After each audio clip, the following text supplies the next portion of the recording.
E aí, pessoal do nono beta, sejam todos bem-vindos a mais uma videoaula. Bom, turma, o gênero que eu trago hoje é esse aqui, entrevista.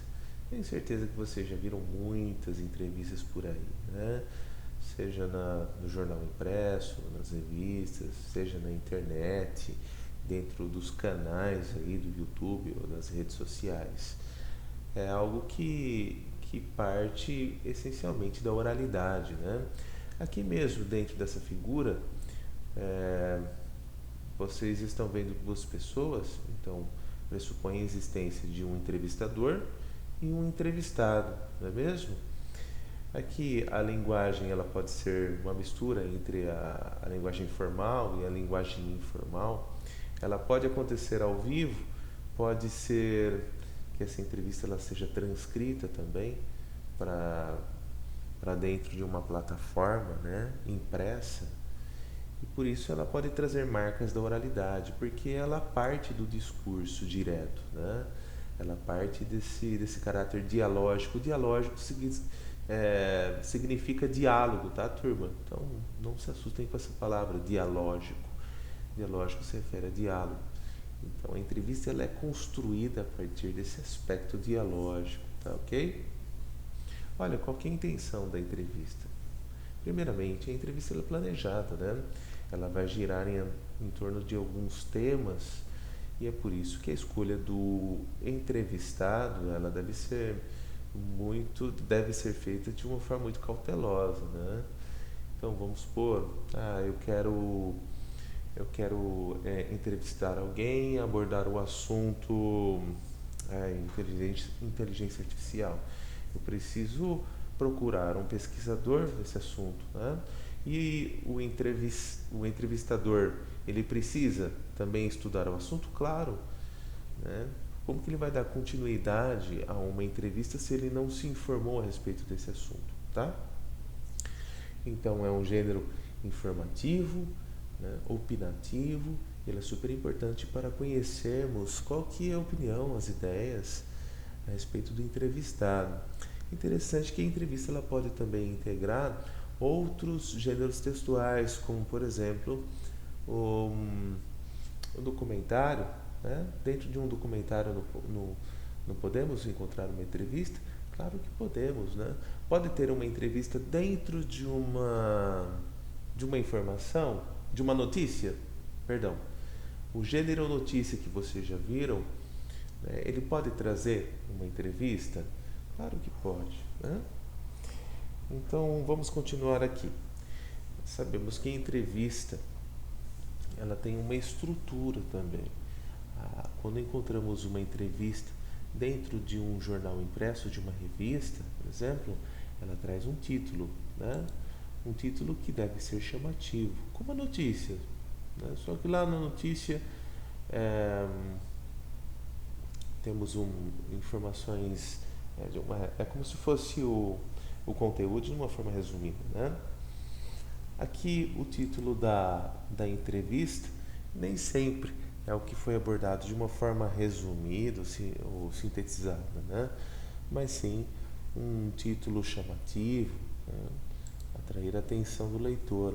Apresentação do que, professor? A apresentação do entrevistado, né? Com a sua experiência profissional, qual que é o seu background, né? O seu histórico de vida, né? Por onde ele passou, os locais que ele trabalhou, enfim, experiência, né? Então, manchete, apresentação e perguntas e respostas, que é o corpo da entrevista, né? A entrevista propriamente dita, né? A gente sabe que são interlocutores aqui, né? Um faz a pergunta, o outro responde, né? O outro responde, o entrevistador, ele acaba virando também o interlocutor, né? Então é um tipo de um bate-bola, né? Um exemplo de entrevista aqui, a tecnologia gera alienação. Veja só, alienação. Logo de cara vocês percebem que é um título que chama atenção, né?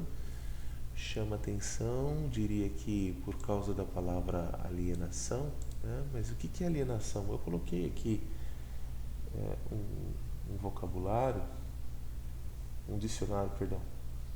Um dicionário está aqui, ó. Que é o significado da palavra alienação, entre outras coisas, né? A alienação, ela tem um conceito muito vasto, mas aqui outra interpretação é de que a alienação é um afastamento de si mesmo, um processo através do qual o homem pensa a si, através de suas ações, como estranho à sua própria natureza, vende-se como coisa, reificação. Então, você começa a agir e você começa a sentir que essas ações elas não fazem parte da sua identidade. Você fala, meu, o que está acontecendo comigo, né? Afastando-se da natureza humana, da própria natureza. É a perda da identidade, diria, né? Da sua essência. O título é chamativo? Diria que sim, né? Por causa dessa palavrinha aqui. Então vejam só, depois da manchete ou do título, temos a apresentação. Apresentação de quem? Entrevistado, né? Herdeira intelectual de Levi Strauss, a antropóloga francesa, diz que os pequenos prazeres da vida foram perdidos e que os recursos modernos impedem a reflexão. Vejam só, já logo de cara ela traz uma afirmação contundente aqui, né? Antropóloga, o que uma antropóloga faz, hein? Estranho, a gente sabe que quem estuda sociologia, né, tem a opção de seguir a antropologia, que é um braço da sociologia, né? Antropóloga francesa François, eu não sei como se pronuncia isso, François Héritier, trilhou uma brilhante carreira acadêmica. Ó, a experiência dela, a ponto de ter sido escolhida pelo renomado colega Claude Lévi-Strauss para sucedê-lo no Collège de France. Lá ocupou por muitos anos a cadeira de estudos comparados de sociedades africanas e tornou-se referência na área de estudos de gênero. Eu não preciso ler completamente o texto, né, turma? Para vocês entenderem que isso daqui é apresentação, a experiência da entrevistada, aí no caso, né? Qual os cargos que ela ocupou, a teoria que ela estuda, né? A sociologia se ocupa aí do estudo do ser humano dentro de sua totalidade, né? Aqui continua a apresentação, depois uma terceira parte, que é a entrevista propriamente dita. Então, título, apresentação e entrevista propriamente dita, tá? É lógico que tem muitas entrevistas que acontecem ao vivo, outras acontecem depois, elas são transcritas diretamente para essas plataformas de uma forma fidedigna, diríamos entre aspas, né? Tem muitos entrevistados que se queixam que não foi isso que ele disse na entrevista. Tem muita polêmica dentro desse gênero também, né? Que muitas pessoas alegam que não disseram, né, o que foi transcrito ali, beleza? E muitas coisas foram omitidas, então sim, tem uma certa polêmica, mas enfim, o que dá sabor à vida? Vejam só, algumas perguntas são interessantes aqui, porque uma antropóloga estuda o comportamento do ser humano, né? Aqui ele está falando de tecnologia, como os dispositivos provocam impactos na nossa vida, né? E ela fala das coisas simples da vida, pode ser algo extremamente ordinário. Ordinário é comum, né? Lembranças da época de criança ou coisas absolutamente pessoais. A ideia é lembrar que atravessamos a existência inundados de pequenas coisas que nos dão prazer, mas não prestamos atenção. Nosso estado civil, nossas opiniões, tudo isso forma nosso exterior e não diz nada sobre nós. São as nossas reações, essas pequenas experiências cotidianas que formam o nosso interior. Embora eu não acredite que essas experiências comuns possam definir a personalidade das pessoas, acho que elas são fundamentais para definir a percepção de mundo que cada um tem. E então, de um lado, o entrevistador é um representante, um jornalista da revista Isto É, do outro, antropóloga. Outra pergunta: por que paramos de prestar atenção a esses pequenos prazeres? Não creio que a vontade tenha sido perdida, mas talvez a capacidade de sentir-se realizado esteja diminuída ou até mesmo acabada. O cansaço vence muitas vezes pessoas que se encontram no sofrimento. Para outros, infelizmente, o que está em alta é o delírio da globalização e a vontade de possuir riquezas e bens materiais. Chamo isso de um cansaço essencial do espírito, uma renúncia. Então, eu separei algumas perguntas que, pessoalmente, eu achei interessantes. Tudo bem, pessoal? É algo subjetivo, tá? Mas apenas para ilustrar aí um exemplo. Como descobrir o que importa nos dias de hoje, quando a falta de tempo parece ser a principal queixa de todos, né? Deixa eu ver.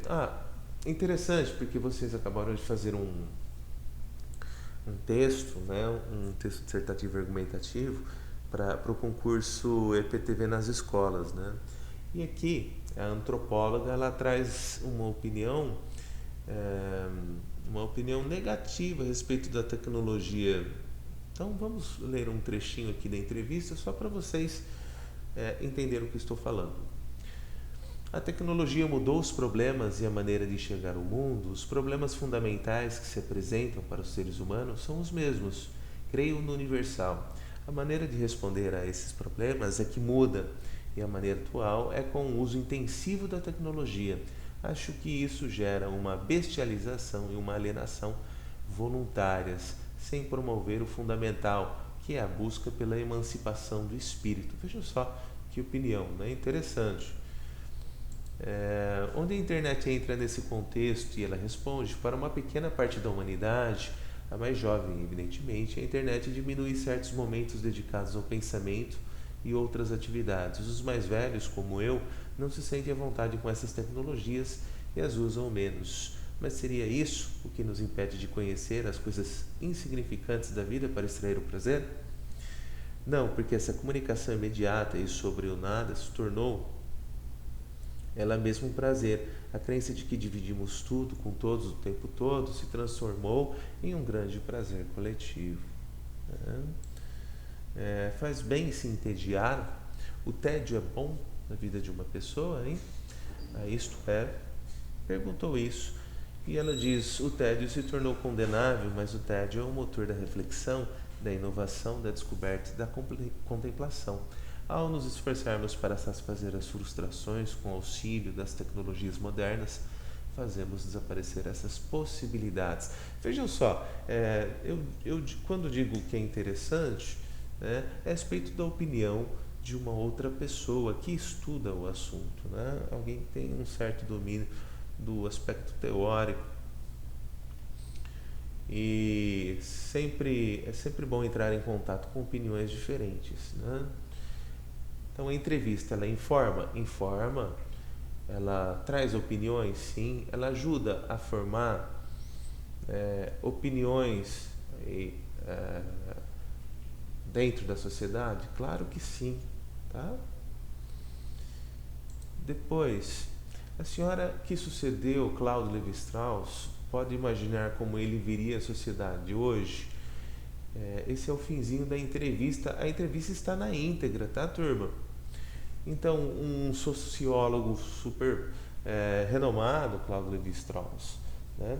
Então, ela diz o seguinte, ela como principal, uma estudiosa desse sociólogo, antropólogo, ela diz o seguinte: ele tinha uma visão muito pessimista do nosso mundo atual. Pensava que ele faliria por conta da superpopulação e da devastação do meio ambiente. Ele via um mundo saturado de tudo, imagens, palavras, indivíduos, tecnologias, uma espécie de veneno interno com efeitos nocivos e prazo de validade próximo. Interessante, né? Devastação do meio ambiente, superpopulação, esses temas aqui, eles continuam super atuais, né? E abordados aí em inúmeros exames. Quem nunca se sentiu saturado de imagens, palavras, indivíduos, tecnologias, né? E tem muitos distúrbios ligados a isso, né? Ele diria que é um veneno interno, né, com efeitos nocivos e prazo de validade próximo. Interessante. Então, no texto que vocês fizeram, poderiam, muitos optaram, né, é, naquele esquema de aspectos positivos, negativos. Com certeza, esse pensamento aqui, esses aspectos negativos, cairia muito bem dentro de um texto argumentativo dissertativo, tá? Aqui eu coloquei não um mini dicionário, mas um vocabulário aí com apenas duas palavrinhas, alienação e hedonismo, né? E hedonismo está ligado aí à busca do prazer, né, como objetivo principal. Você não é um antropólogo. Tá, aqui aspectos ligados à entrevista, né? Você sabe que é um antropólogo, profissional que estuda uma ciência chamada antropologia, né? O entrevistador soube escolher muito bem sua entrevistada. Então, não é só o planejamento, né, da entrevista. A entrevista ela vai girar em torno de alguns assuntos específicos, então a escolha é essencial, né? O título da entrevista deve chamar a atenção e a apresentação ela traz informações aí da entrevistada, coisas que eu já respondi aí, tá bom, gente? Bom, atividades fica para um outro momento, senão eu acabo me estendendo muito aqui. Eu sei que um vídeo muito extenso, muitas pessoas nem assistem, né? Acabam passando direto, né? Infelizmente. Então vamos parar por aqui. Na aula ao vivo eu faço uma retomada desse assunto e passo algumas atividades, tá ok? Espero que vocês tenham espero que eu tenha me expressado de uma forma clara e que vocês tenham entendido, tá? Qualquer coisa, deixem as suas dúvidas lá no mural do Classroom. Desde já, obrigado pela atenção de vocês, turma. Um grande abraço, se cuidem, uma ótima terça-feira aí para todos.